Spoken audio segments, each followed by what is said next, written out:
Here's the pitch. Line drive, there it is! Into left field! Hit number 3,000! A run is scored! Musiala ran first, on his way to second with a double! Holy cow! Hank Gibson is one strike away from the no-hitter. He takes off his cap. He mops his brow. He looks in and gets the sign. He starts the windup. Here's the pitch, and it's a strike called! A no-hitter for Gibson! Smith corks one into right down the line. It may go! Go crazy, folks! Go crazy! It's a home run, and the Cardinals have won the game by the score of 3-2 on a home run by the Wizard. Breaking ball, hit off the pitcher, to the third baseman, down play, base hit, 3,000 for a home run. Breeze hits it in the air to center. We will see you tomorrow night.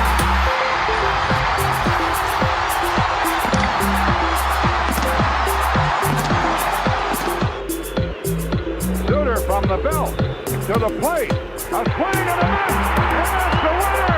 That's the winner! A World Series winner for the Cardinals! Left center, Bader, diving catch, what a play! Carpenter with a drive, into left center, at the wall, gone! It's gone! Three-run homer, Carpenter! DeYoung with a drive, into deep left, at the track, at the wall, gone! Cardinals have the lead! The 2-2. Fowler swings and sends a ball into the right field corner. Hayward up and over the fence. Hayward got a glove on it. But Dexter Fowler has just walked it on. Michaelis with a drive. Deep left field. First career hit. Gone! A home run. He does it in style. A two-run shot for his first major league hit. Julio to the drive. Into center. It's at the wall. Look it up. A remarkable comeback for the Cardinals. Here's a 1-2 pitch. And a strikeout. Ponce de Leon, his first strikeout in the major leagues. There he goes, and Molina from his knees. Oh, my! Wow! Hi, I'm Miles Michaelis, This is Marshall Falk, and you're listening and you're listening to The Usual Suspects. to The Usual Suspects. What's up, everybody? I'm Brad, And I'm Aaron. and you're watching The Usual Suspects. Hey, it's been a while since we've done this, hasn't it? Yeah, it's been just a little bit. I think I checked. It's over 3 weeks, so a lot has happened since the last time we did it. I mean, the Cardinals moved fast in the offseason so far, haven't they? Yeah, a little bit. I honestly kind of think that's going to keep happening. And just from I guess not really the rumor mill, but kind of, floating out there is that, like, there's a lot of bigger deals that might get done pretty quick just to avoid the, is it the CBA? It's Yeah, like the early CBA December. issues, yeah. It would be nice to see that. Then again, I wonder, too, if that CBA thing might make it slow down because, you don't want, to have all these big contracts and then, like, everything change. I guess it just depends on Right. how that's going to work out or what they think that's going to work out like. What was I going to say? Before we get into, like, the potential moves, let's talk about the moves that were made. So they fired Mike Schilt, and I believe we talked about that, right? I honestly, I don't remember if we did or not. Like, I guess just to touch on that. Oh, no, we did because we were both, like, Shocked. surprised and Yeah. also Like, oh, Like, okay. all right, let's go. Because, yeah, I think we talked about, who we thought was going to be the next guy. And I think both of us were pretty much right. I think that I believe we both said that our money was likely on Marmol. Yeah, which I was talking to Wheeler after they hired him, and he was saying that Like Marmol wasn't even in the top 4 in Vegas odds, so Vegas really blew it. He goes, which is really crazy. He goes, so like a $50 bet would have paid over $200. And I'm like, oh, because I was That's a like, good problem to have. 95% sure that they were going to hire Marmol. So Ollie Marmol is the Cardinals' new manager, and he's always done a pretty good job whenever Mike Schilt has gotten tossed out of a game. So I think he's going to do well. I think that he's got a good rapport with the players. Yeah. And then they made a bench coach hire, didn't they? Yeah, they did. Somebody's coming home. Really Who is it? Because we talked about that because he was on the list of potential managerial hires, and we're like, oh my god, I thought it would be kind of cool, bring him back, and you get your cake and you eat it too. You get both. Like I'm having a tough time with English right now. I'm not really sure why. Yeah, I think he fits well with the club. It seems like there's a lot of ex-players that were like okay players, good enough players that are really finding their own in coaching situations. I think he's a guy that has shown that he has what it takes to be a solid bench coach. I mean, he was with San Diego before this, right, for a couple years. So Yeah, he was with San Diego for a while. so I mean, yeah, I'm curious to see what happens, like what kind of role he really fills. I mean, it's a bench coach role. I mean, I don't really know what that entails, but it's like the same thing as having Jeff Albert as the hitting coach. Like there's assistant hitting coaches because not one thing works for every guy. Like Right. I'm curious to see like what they view his role in the clubhouse. Well, wasn't that what Marmol's role was? He was the bench I think coach. so. So like, and that's what Mike Schilt was before they promoted him to assistant manager or something like that. I forget. Like they almost made up a position for him the year that he was promoted to manager whenever Matheny got fired. But anyway, so now they've got kind of their coaching staff situation pretty much settled, which is really good. And so then they get to move into the offseason. I think they announced today like the final additions. I don't remember what the guy's name is that's like one of the new assistant hitting coaches, but it's like, okay. Oh yeah, I haven't been able to focus too much on all that. I don't have enough time to get down in the weeds anymore, which is unfortunate, but fortunate in other ways because I do like my new job. So I have not gotten on Twitter a whole lot as far as like the content side of Right. things. Like I haven't really tweeted a whole lot. I've tweeted like once, I feel like, in the last week, and it actually was one that got a little bit of traction, but it's like that hot stove season. It's like you can be that guy that's just like, oh, like all the Cardinals need to do is sign Max Scherzer, get Corey Seager, get rid of Edmund, and then sign Trevor Story to play set. Like you could be one of those guys. It's like let's do every move. Like yeah, it's I like, don't if know. I'm gonna put something out there, I want it to be like semi-realistic. Like all of my bold predictions that I've ever put out there were bold, but like with some level of like reasoning. Yeah, no, I get that, and I think like if you think like Mozeliak, which I've been trying to get my brain into, think like Mozeliak, don't think like a MLB The Show GM, Yeah. and like I see them maybe making one big move, and when I say big, it's not going to be like Max Scherzer big, or you know what I'm saying. I don't see them jumping all over a huge free agent signing. I see them signing a sort of well-known starting pitcher, Mm-hmm. but not like, not like an ace, but more like a 2, 3, 4 guy, somewhere around there. Well, I think it was Derek Gold that tweeted it out, talking about kind of the Cardinals rotation, 1 through 5, and then kind of like that next group up. And like where people slotted right now, and it was like 1, 2 was Wainwright and Flaherty. Number 3 was highlighted with free agent. So it's like, okay, so theoretically they're going out shopping for what they view as their number 3 starter. My issue, I guess, is what on earth do the Cardinals front office look at as a potential number 3 starter in this rotation? Because like who I view as a number 3 guy and who they view as a number 3 guy, I watched a video yesterday in a Giraffe Nick Mark on YouTube. If you've ever watched him, you can follow him on Twitter too. He does a lot of baseball content.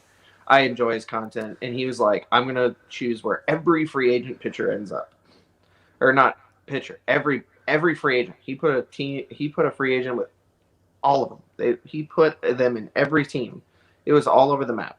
And the guy that he had pitching wise to the Cardinals was like Trevor Cahill, and I'm like, oh dear God, please don't be Trevor Cahill is our pitching pickup. Don't do that. But he also had John Lester coming back. But I also thought, I heard over this last week that he was going to announce his retirement. So that's going to be tough to do. But I think he also said that like that 7-8 role, like that kind of next group up, was also highlighted with a free agent. I'm like, if Trevor Cahill was that 7 or 8, okay. But like, I don't know what this front office views as like a number 3. Well, I think that Darren's all over it here. He says Stroman would be a 2-3 guy. And if you consider what kind of pitcher Marcus Stroman is, it's Marcus, right? Marcus Stroman. If you consider what kind of pitcher he is, and you look at what the Cardinals... He's Dakota Hudson with better peripheral. Right. He fits, like this Cardinals defense is a dream for him. Because, you know, what do we have? 5 Gold Gloves? Which is the first time in history that's happened. And then the Cardinals as a team... It was a very good defensive team, which I think we knew going into it. Yeah. Like, I don't know that we knew how defensively good.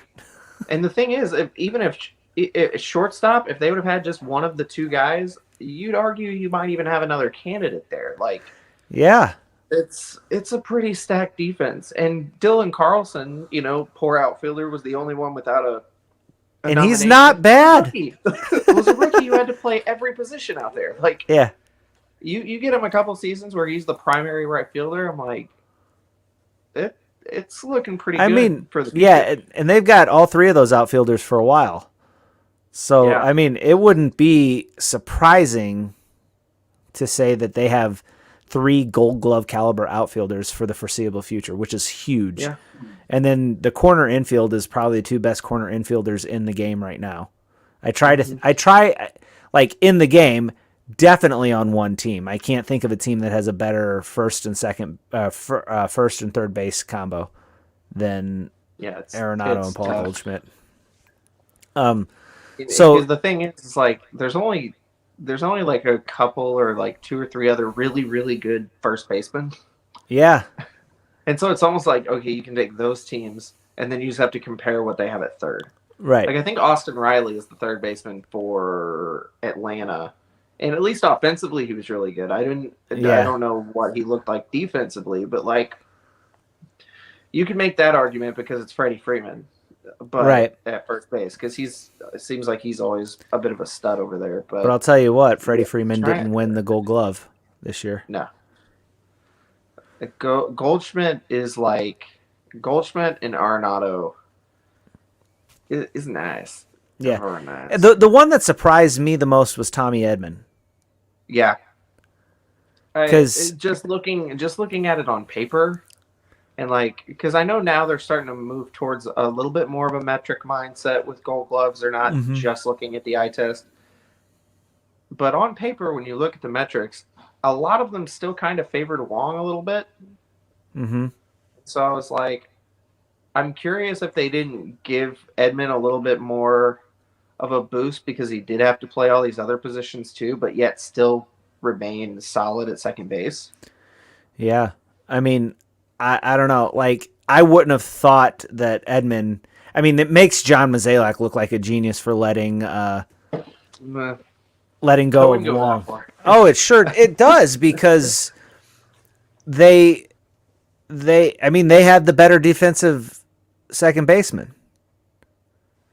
According to Gold Glove, yeah. Yeah. Well, that's...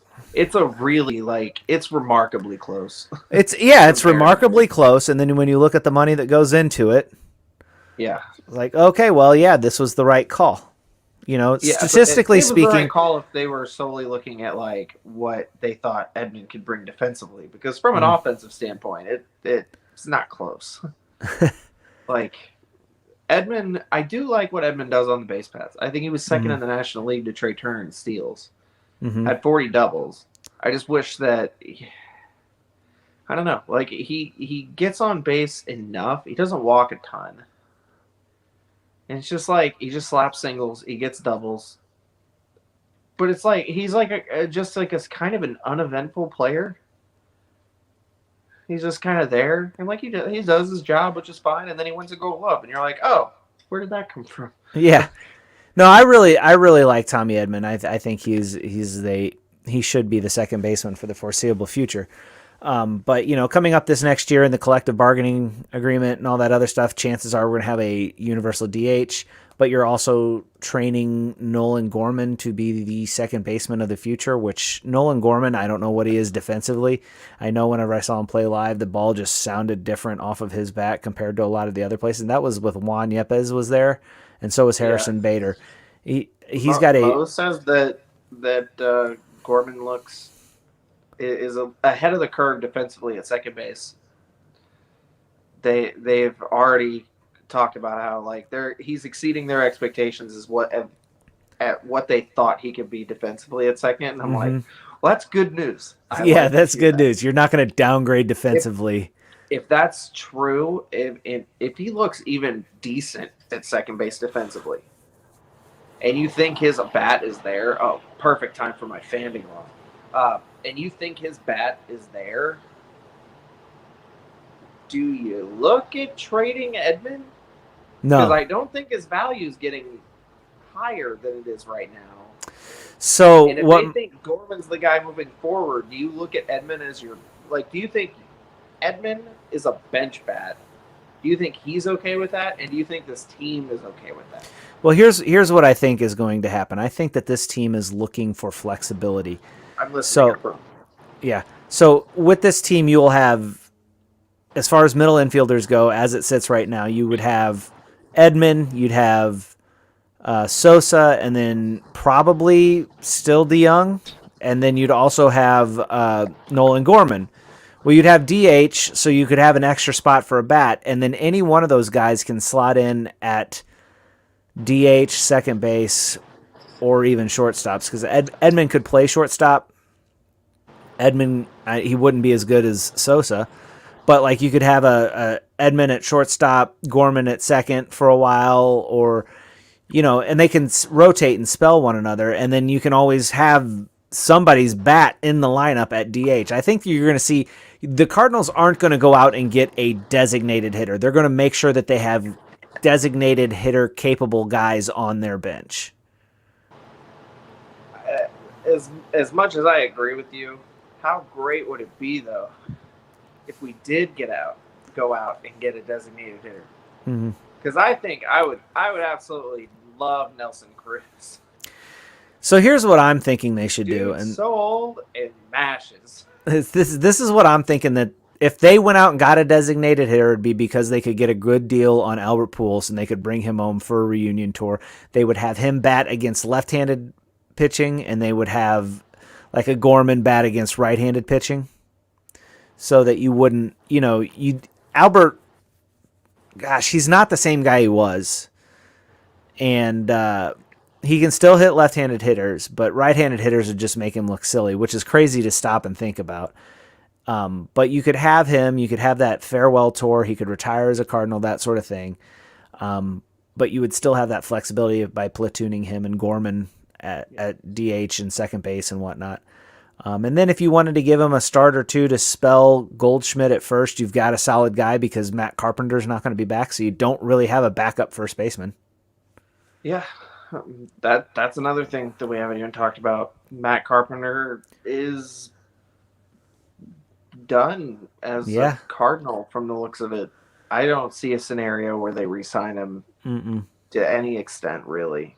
No, there's for all that he's done for this team, there's nothing more he can offer this team, and I don't see them wasting a spot. It's, again, they want that flexibility, and he doesn't have that. Like, you don't get any trade-off, unfortunately. His bat's not there anymore. He's a victim of injuries, right? And that lower back injury will end your career faster than most, and he's struggled with back issues for a while now. Hurts his bat speed, hurts his ability to hit the ball a long way, And so you're just kind of stuck with whatever it is that he's got. And so he can play first base and maybe a little third base, but that's just not the flexibility you're looking for if this team is looking for flexibility. Yeah. And then the other part of that equation is they also declined to pick up the option on Carlos Martinez. So Carlos Martinez will not be a Cardinal. Darn. I am certain he'll get looks elsewhere. I don't know what that looks like for him, if he'll be a starter or a relief pitcher, but he's not that old. Maybe a fresh, new scenery will do him some good. Maybe he goes to a West Coast team, which if he goes to a West Coast team, I worry about them putting him out there with the nightlife and party life, because I think he will enjoy that and not do as much baseball. But right. So anyway, we'll see what happens to him. Best of luck to him coming in the upcoming season and in the off season and whatever works out. I hope he has success for every team, any team that he would play for, except for when he's playing against the Cardinals. Yeah. That's my He wish. plays against the Cardinals. Yeah. So, so again, like I was saying, we kind of went off on a rabbit trail, but like I look for the Cardinals to sign a starting pitcher, a Marcus Stroman type guy is what I would think. I can see them bolstering the bullpen a little bit, and then I can also see them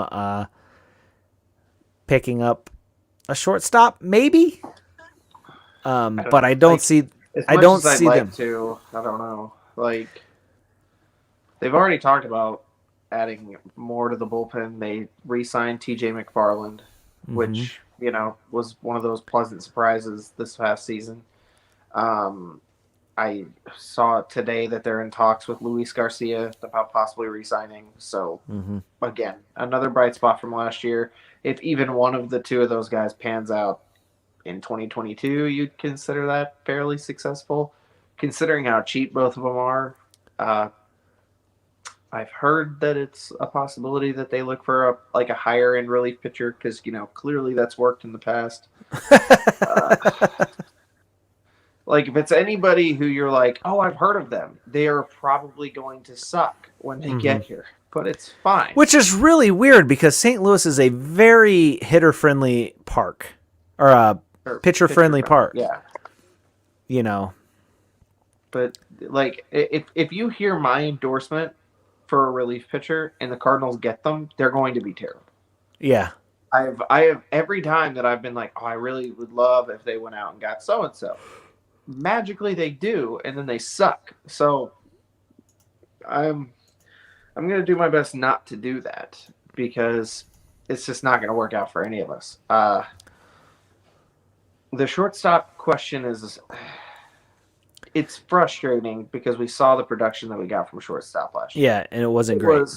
It was poor for the most part. Like, Sosa brought some life near the middle to the end of the year. Still, offensively wasn't great, but both of them, DeYoung and Sosa, have good enough gloves to where you're like, okay, that this still can kind of play. DeYoung brings you some power, low average. He's been doing it for 4 years now. Yeah. Sosa played 200 and something at bats. Who knows what he's going to turn out to be? Right. We've talked about this before. What did we have? We had Aledmus Diaz. Oh, he started off real strong, and then kind of tailed off. Oh, we just replaced him. Oh, DeYoung's playing really well right now. This is awesome. Let's ink him for a few years. Now he's starting to die out a little bit. Yeah. And then, they're going to throw in Sosa. I just don't want them to keep doing this. You have an opportunity. There are five legitimate shortstops that are massive upgrades over what you have. Yeah. It's whether or not they're willing to pay them. I think the one that you should look at if they would sign a shortstop, it's not going to be like a Corey Seager or Carlos Correa. Is that right? Am I saying that right? Yeah. Correa and there's also Trevor Story. I don't think he's the guy either. He's just DeYoung, he's DeYoung XL. He'll hit for a little higher average, but has the same hole in his bat. Going to strike out a fair amount. Probably a little bit more pop, though. Yeah. And then defensively, it's probably pretty close. I think at their prime, like at their prime years defensively, DeYoung and Story are probably neck and neck. Yeah. So I would say if they picked up a shortstop, a guy like Marcus Simeon makes a lot of sense for them. But My only worry with him is that he's a little bit older, and at least this past year he split time playing mostly second base. yeah, And don't get me wrong, if they were going to throw him at second base, and then maybe try to give Sosa a shot starting at shortstop, I'd be okay with giving that a shot. But Well, here's the thing. I don't see a scenario where you can have DeYoung, Sosa, and Edman, all three of them on your roster. I don't see a situation where you can justify going into next season as being confident in that. To me, it doesn't make sense. Yeah. If they picked up a Marcus Simeon, I would say DeYoung wouldn't be back. And his contract makes him, because he has a very team-friendly contract, his contract makes him... there's a team out there that's easier to move. Looking at him as a project that could work out really well if they're able to fix something. I mean, he's got the tools, right? He could go someplace else and that team have the magic key that unlocks whatever it is that's been messing with him lately. So, and I would, again, if he ends up someplace else, good for him. I hope he has a lot of success, unless he plays the Cardinals, in which case don't have any success. But then any other team you play, go knock him out. Because I like the guy. I like Paul DeYoung. It's just unfortunate it hasn't worked out. So if they would bring in a shortstop, I think Paul DeYoung's the odd man out. And like you were saying with Marcus Simeon, that goes back to that flexibility that they are looking for. He can play shortstop and second base. So you'd have three guys that could play middle infield for you in Edman, DeYoung, and Simeon. So you'd have that rotation, you'd have that flexibility, and you could have any number of combinations of guys. Plus, you'd also have like a Nolan Gorman to be your DH/second baseman. So you would have that flexibility, and you could stretch. And then, I don't know where Marcus Simeon is at playing third base, spelling Arenado when he needs a spell, I know Sosa can do it. Yeah. So, you look at that, between those guys, you'd have that flexibility. I don't know if that's the right move or not, and I don't even know if they'll make it, but it makes sense is all I'm saying. So, but let the record show, like, we're talking about Simeon as more of a realistic guy. Realistic, right. After. However, out of the guys that are available, I'm still on the Corey Seager bandwagon. I think a lot of people are. If they're going to pony up for any of them, that's the guy. Yeah, no, I agree with that 100%. And then I think Correa is a good 1B, because I think if you look at their stats from when they went into the league until now, they're very similar. I like what Seager does a little bit more on the base paths, and I think it's just like that. Like when you look at them and like where the differences lie, and like, okay, offensively, they both have pretty good power. They both hit for pretty good average. Okay, that's a wash.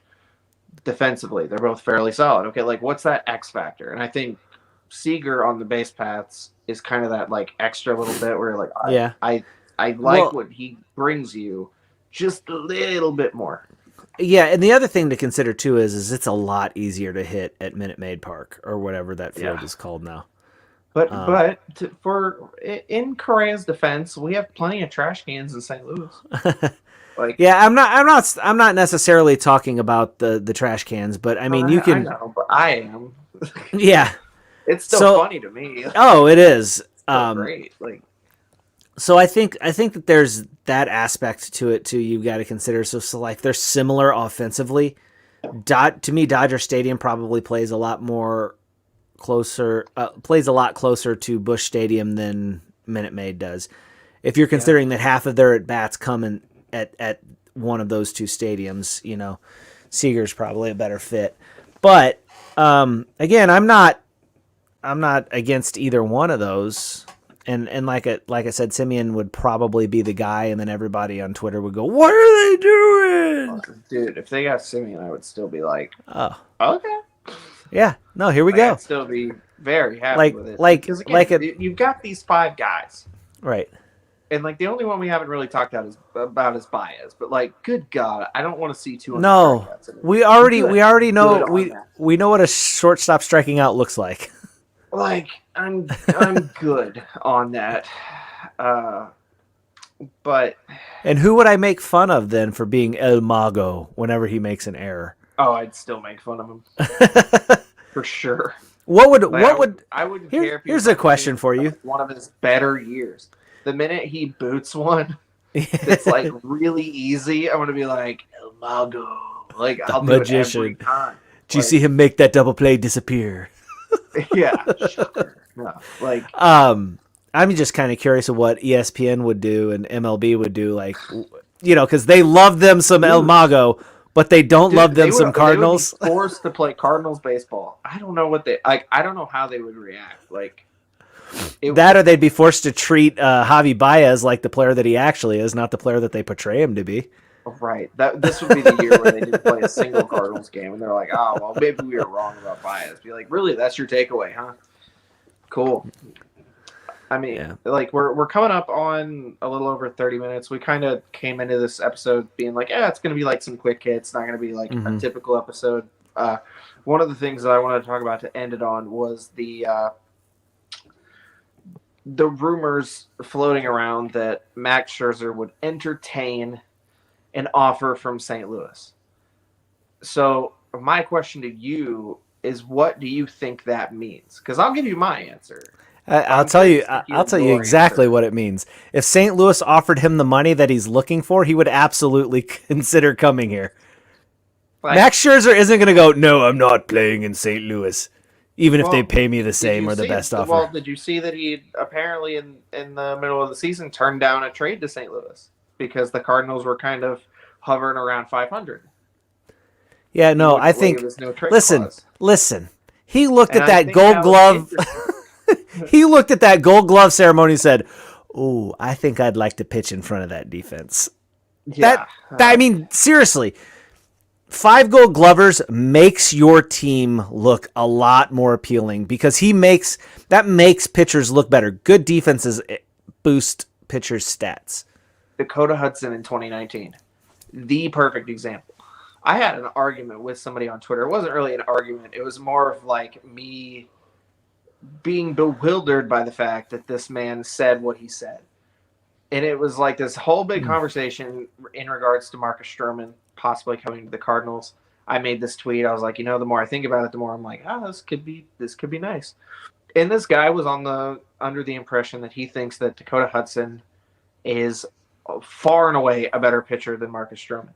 And I'm like, you are out of your mind. Like, absolutely not. Like, just look. It's like you could look at analytics. You could just look at plain statistics. And I can tell you that is false. Yeah. Dakota that's Hudson, not correct. Like, we're going to talk about the fact that we had 5 Gold Glovers. And it's remarkable. And for the kind of pitcher that he is, it helps a ton. Because if you look at his stats in 2019, he had like a 3.35 ERA. You look at a 3.35 ERA and you're like, that's really good over 32 starts. That's a solid season. He had a FIP of 4.9, meaning that defense bailed him out some love. He had a 1.4 WHIP.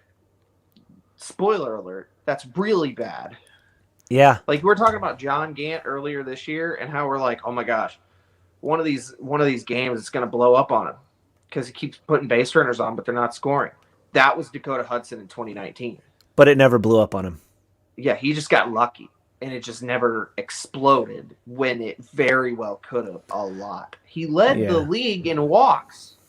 Yeah. We're talking about a team this last year that was terrible with walks. Well, I'll tell you what, though. He looked a lot better at the end of this year than he did even in that 2019 season. Oh, no, I agree. He looked really good this year. But I'm looking at, like, I think it was like a total of 15 innings where he did like spot starts and relief appearances. I'm like, it's not his role, Yeah. His role is a starter where you expect 6+ innings, and he's coming in there almost for like mop-up duty at the end of the year because the pitching staff's been fried since day one. Like, so while I liked what I saw from him this year, until I can see him do that over the course of 6 or 7 innings at a time every 5th day, right? I'm not going to be like that he's turned a corner. But like when you compare his numbers to Stroman, they are very similar pitchers. They're both ground ball pitchers. They rely on the defense. The difference is is that Stroman walks considerably less guys and strikes more guys out. Yes. Which he Which, has just better stuff. And yeah. like their ERA is the same, but instead of a 4.9 FIP, Stroman's hovering around like 3.6. 3.6 to 4, which is way more workable. Yeah. So like just stuff alone, I'm like, it's like it was the dumbest conversation that I've ever seen. Because I'm like, I didn't even actually physically get into the conversation and start like typing away. I just typed one thing. And I'm like, you can look at WAR in 2019. There were 58 qualified starting pitchers. Dakota Hudson was 57th in WAR. Meaning only one starting pitcher that pitched enough that year was less valuable. I'm like, so it was hilarious. Yeah. So that's, I mean, like, so if you had Stroman and Hudson on your team, you've got a 3 and then a 4. Yeah. But if Dakota Hudson's your number 4 starter, that's not bad. Yeah, and the thing is, if you go with a rotation, hypothetically, of Wainwright, Flaherty, Stroman, Hudson, Michaelis. Mm-hmm. Okay. That's good. Let's saddle me one up. But it also because they've been talking a lot about Alex Reyes and Jordan Hicks as starters too, so you got to wonder where they're going to go. It's fine. No, I actually want to see Alex Reyes get back into a starting role. I just don't see where he's going to get the opportunities to pitch. If the Cardinals are legitimately looking for that number 3, number 4 starter, your rotation's kind of set. And are you really going to throw him back in AAA? Maybe if you want to turn him into a starter. I just don't see them putting him back in AAA for an entire season. I don't know if it'd be an entire season. I mean, I guess it depends on, what you're getting out of your staff. That's because that's the thing. Because that's the thing, right? You've got Flaherty coming off of an injury, so you're not really sure what you're going to get with him. Yeah, the whole team's coming off injury. Wainwright's in his 40s. I mean, I have every confidence that Waino's going to be Waino, but he's in his 40s, so you don't know with him. Miles Michaelis, again, coming off an injury. Dakota Hudson coming off an injury. Like about the only person that you would have in your rotation that was not coming off an injury would be a Marcus Stroman if you signed him. Right. Everybody else has their question marks, right?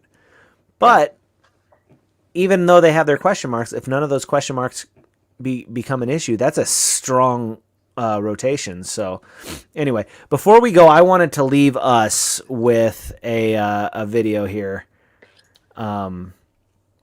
that is just, good and fun, and then we'll sign off after this. So let's make this full screen here if I can. Here we go. Where you coming to go, honey?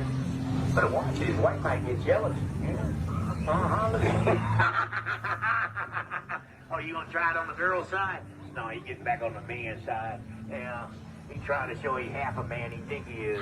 Oh, you only got 2. You gonna do it this time? You promise? Huh?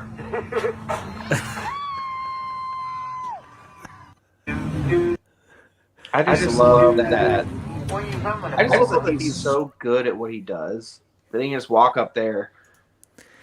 Let it go. It's dead on. Do you think that guy? Do you think that the clown or whatever? Do you think he even knew who that was? Probably not. Well, I don't know. Like, how many 6'7" guys do you see? Like, I mean, I've seen enough 6'7" guys, and none of them have been Adam Wainwright. I mean, if you look at him the way he's dressed in that video, totally unsuspecting guy. Like, oh, here's a middle-aged guy. Got here, kind of oppress his girlfriend, and what does he go? Yeah. By the way, that's major league. Like 6 kids. Yeah, that's a major league starting pitcher who has won the World Series on 2 different occasions. Cy Young votes, Cy Young finalists. Cy Young runner-up like twice. So anyway, I'm curious when the official, voting is like finished and they announce the winner, because I think Wainwright's probably going to be like 5th. Yeah. Because when they announce the finalists, they only announce the top 3. They don't tell you who else got votes. But I'm like, I really think he might get some votes. Like, he's probably going to be like 4 or 5, and that's going to be hilarious when we are going into the season. Not as funny as if Mike Schilt wins Manager of the Year. That would be the dumbest thing ever. I kind of want to see it happen just for the LOLs. I think it'd be great. The one last thing to kind of end on, because I just now remember it, because we've been talking about Stroman as a possible pickup for a starting pitcher. I think I saw something earlier today that they reached out to the team that is also what's the word I'm thinking of? Represents Zach Greinke. Zach Greinke? I would love that for a 1-year deal. Yeah. Could you imagine the 2 crafty veterans? Just, oh my gosh. I would love Zach Greinke on a 1-year deal. And this is the thing that I'm talking about. If I endorse a pitcher, it's a terrible idea. But I would love it. So I loved when they signed Greg Holland, just like I loved when they signed Andrew Miller. I saw if the Cardinals something announced tomorrow that they signed Zach Greinke to a 1-year deal, I would be ecstatic. But I would not be shocked at all when he puts up like a 5-spot ERA for the whole season. Well, I saw something that just kind of absolutely cracked me up because, like this guy, I guess Zach Greinke has that, wily veteranness about him. I forget who the hitter was, but he's telling this story and he's like, and I was struggling with this. I was struggling and I had strikeout issues and stuff like that. And he said, Zach walked up to me and he's like, hey, come here, I want to show you something. And he walked him down to the film room. So he's like, I'm sitting there. And I'm like, oh, he's going to give me some sort of like nugget of wisdom that I can get this thing straightened out. And so Greinke has him sit down. And he puts in this video of Greinke hitting a home run, of himself hitting a home run. He's like, try to do more of that. And then he walked out of the room. That's awesome. Like, he's such a weird dude, but I feel like we would jive so well. Oh, and I think him and Wainwright would have a blast in that dugout. Oh my gosh! Like, I would love to see him smile. Like, he just seems like he always seems like he's having like the worst time. Yeah. And then he's out there on the mound and he throws a pitch like 57 miles an hour just to screw around, and you're like, what just happened? It's just like, oh, he's just dicking around. He's like middle of an at bat. And it's like, I didn't like that one. Sorry. Yeah. You're like, I didn't like the call, so I just threw something. I'm like, what? That's gangster. All right. Well, we got to wrap it up here because we're going on 45 minutes, and that's plenty long for tonight's episode. We will be back again. It's going to be sporadic in the off season. My job is busy, if and there's significant happens. We'll try to get it in, and we might actually try it on a different night if that works out better or whatever, because the reason we picked Monday nights is because Cardinals, if they don't play, it's usually on a Monday night or a Thursday night. Yeah. There's generally a game. You can count on a game every other. Yeah. So we try to schedule our shows around that so we're not combating the Cardinals. But in the off season, they're not playing, so we can have it whatever night we want. Mm-hmm. So if it works better on a different night, we might do that. So that being said, what you're going to want to do is you're going to want to like the Facebook page, and you're going to want to make sure that you get notifications whenever we go live by liking the Facebook page. Also, if you are watching on the YouTubes, you're going to want to subscribe and then turn on the notification bells, so that way whenever we go live, you can see that. The other thing is, too, if you're watching on Facebook, the program that we use, not on Facebook, if you're watching on Twitter, the program that we use doesn't allow us to see your comments on Twitter, which is unfortunate because they no longer use Periscope. Hopefully in the future they change that. I actually can't even see how many people are watching on Facebook or on Twitter. So if you're watching on Twitter and you want to comment and you want to interact and you want to get in the show, head on over to our YouTube or our Facebook page and subscribe with that. Hey, Joe's in the chat. Yo, Joe! Sorry, I gotta do that. Joe's my guy. hopefully, Aaron, you will get to meet Joe someday because he's come to the men's group and he hasn't made it to church yet, but he's going to make it to church this Sunday at least because, Joe, you've got to turn in that Operation Christmas Child shoebox that you took. So that's due this Sunday. Anyway, thanks, guys, for watching. We really enjoy having you. It's fun interacting. Darren, thanks for all your comments and everything that you interact with us. It means a lot to us. We do it because it's fun. You guys make it more fun. So tell your friends, like, share, subscribe, all that other fun stuff. And I guess we'll talk to you later. Sounds good. Later, all right. guys. See you, Aaron.